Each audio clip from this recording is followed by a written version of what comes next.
Hi, it's John from North Star Nursery, Garden and Home, your coastal gardener. I wanted to talk to you today about something that's kind of not very exciting, but will be exciting next year. We sometimes neglect our early spring blooming shrubs and trees. Now, when I say neglect, I mean that we don't really prep them for the season ahead. Maybe you do, and I'm speaking out of turn, but I find that most people are not fertilizing enough to go into the next season to really increase that bloom production that we would have in that early spring. So the things that the things that I wanted to kind of talk about are plants like spirea, which is this little guy here, viburnums, which oddly enough, this one's even blooming, which is kind of funny. This is a lace cap variety.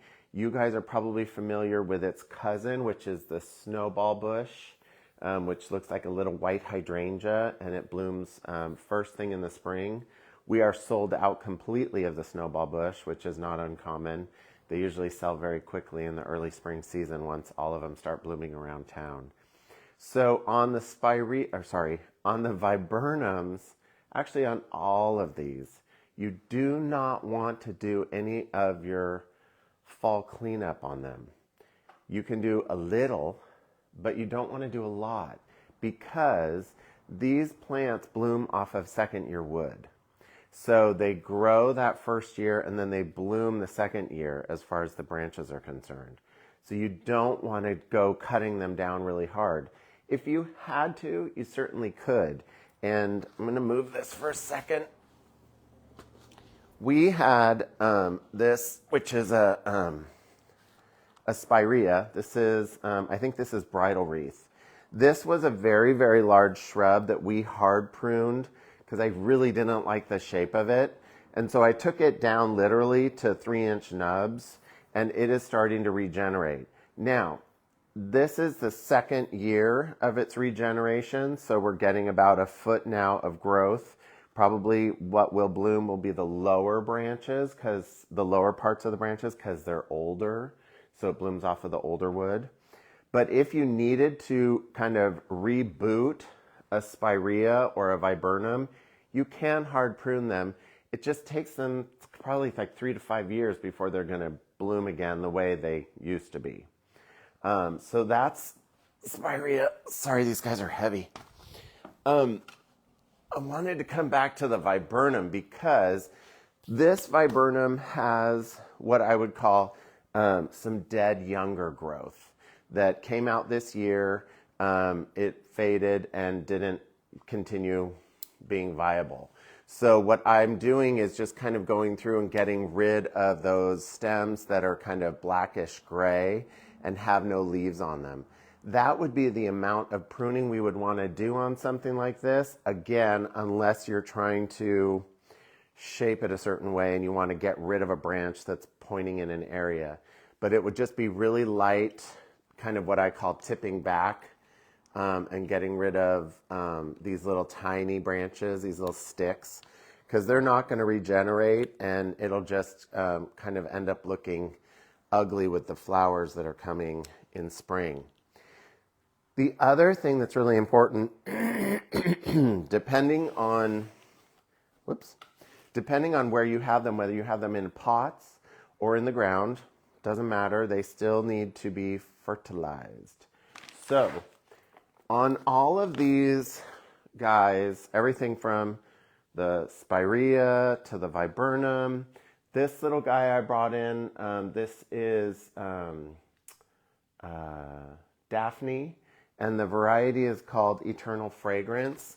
This one blooms year-round. So this one isn't, as critical as far as like getting a good fertilizing on them this time of year, but they would definitely benefit from fertilizer year-round during the growing season because they really push year-round.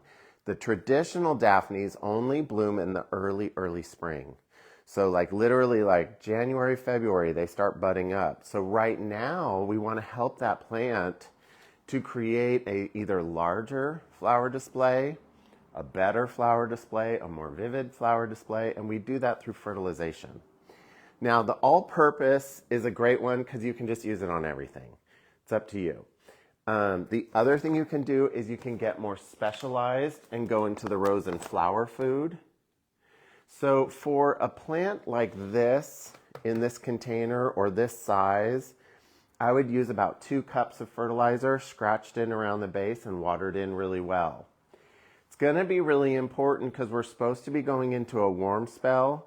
Make sure that you water these things really, really well before and after your fertilizer, because if we go into that warm spell and they're dehydrated, they're going to burn and then it'll drop leaves. So not that that's a horrible thing this time of year for some of these because they're going to go dormant, but it would be better not to upset your plant. So that's the rose and flower food. The other thing you can do, a lot of these plants, if they're in pots, a lot of these guys are acid loving. And so if they're in pots, you might want to go with something like an azalea camellia fertilizer, because the azalea camellia fertilizer is acidic by nature, so it will add acid to the that potted plant for you and get it heading in that happy direction. The other thing that we just did probably about, let's say maybe 2 or 3 weeks ago, we hard pruned all of our hellebores. This is the Lenten rose. So this time of year, I like to just kind of clean them up. Oh, look at that. It's a weed pretending to be a hellebore. How rude. So what we do is we hard prune them really, really well, and then we let that new growth come out because it's going to start spiking for flowers next year.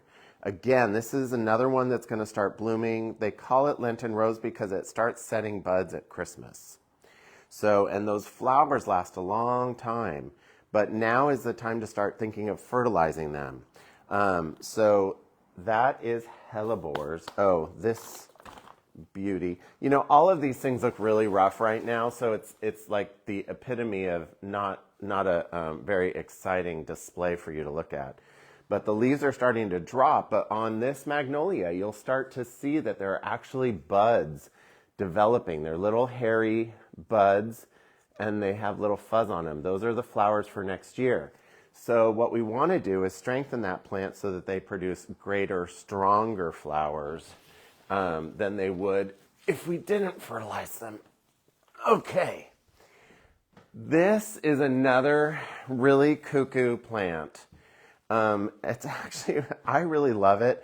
It doesn't sell very well, I think, because it's kind of cuckoo and crazy. But if you really love early spring blooming branches that you could kind of cut and bring in, this plant is for you. This is Keria, Keria, I believe. It is a small, sorry, maybe like the size of a quarter, orange flower that is up along the stems. Very, very sweet, blooms early in the season.